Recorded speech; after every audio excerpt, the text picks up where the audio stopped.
Hello, I'm Lesley Logan, and this week's Struggle is Real series is side kicks on the mat.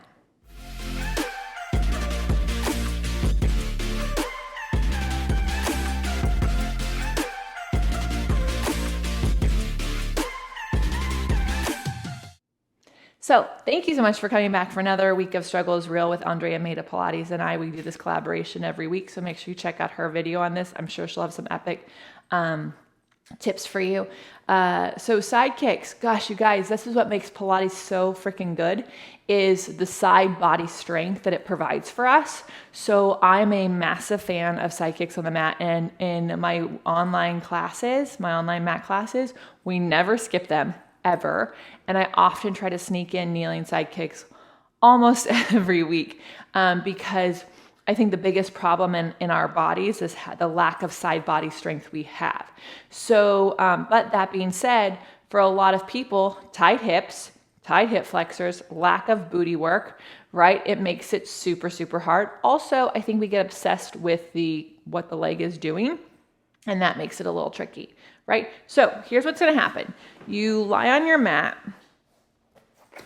and it's really important that you line your elbow up with your shoulder. I see a lot of people line up their elbow in front of them.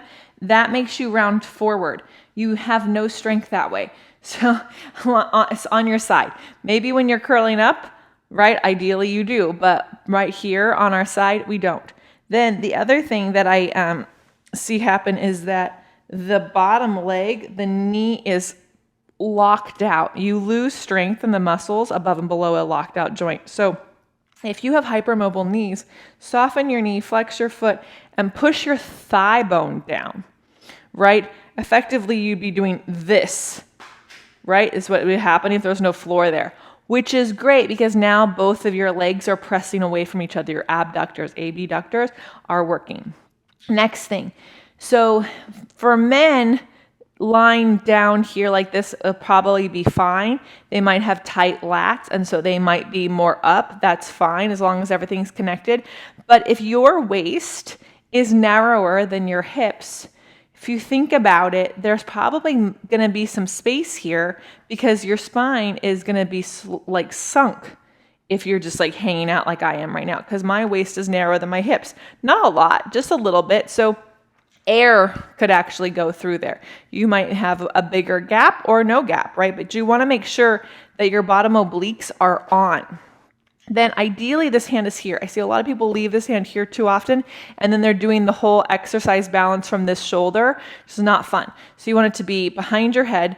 Both hands are kind of lengthening your neck, and then the elbows then activate. So you're not like pulling this elbow back, but it's slightly in front of you. So it's like shave right on the reformer, and it's activating to your upper back. So right now, just setting up, I feel my obliques on both sides working. I feel my center strong. I feel my upper back activated. My butt on both sides is working. So before I go to kick, this is already hard. That is a good sign that you're set up for success. If it's not hard to just sit right here like this in the start position, then didn't focus on your start position. Then there's the kick forward, and back.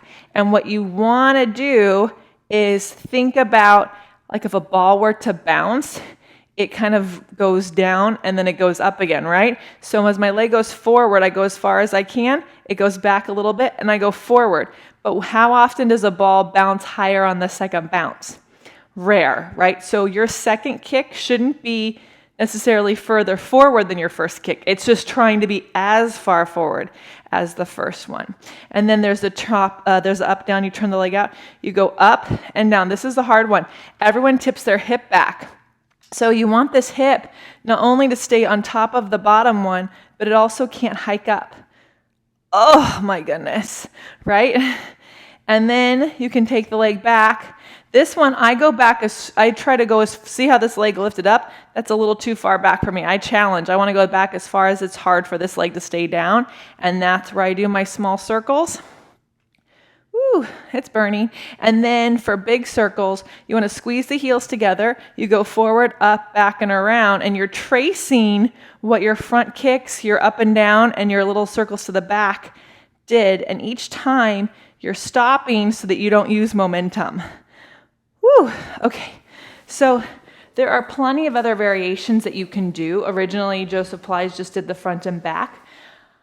Whew, you obviously want to do both sides, but let's talk about if all of that's not working for you, what you can do to make that better.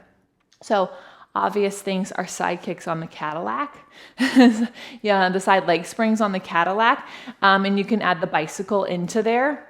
Again, you still want to focus on that bottom leg.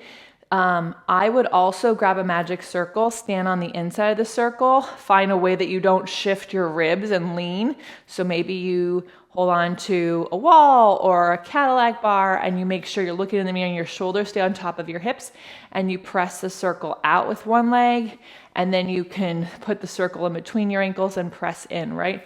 So you'd be doing one leg at a time. And then that would progress up to the standing standing leg springs, right? So when you stand outside the Cadillac and you hug one leg in, and then you turn around, you push the leg out, and you're using the leg springs. I use the arm springs. Then side sit-ups on the reformer, super excellent at training you on how to use your legs to set yourself up for success. And then the up and down is going to really activate your obliques. You can also do standing side sit-ups on your ladder barrel. That would be super, super effective.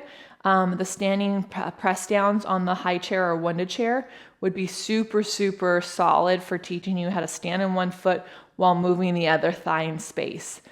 Flexion in the hip while activating the back of the leg forward. When you turn to the side and you're turned out and going up and down, that's very much like the up down.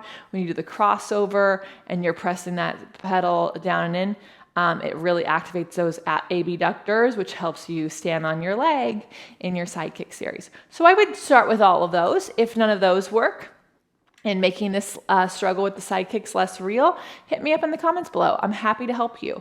Also, if you have a request for any exercise, Andrea and I use your guys' request to keep this series going, so keep them coming in the comments. And if this video is helping you, please feel free to share it with a friend. We love meeting new Pilates lovers all around the world, and you guys make this so much fun to do. So subscribe to our channels to never miss a video from us, and we will see you next time.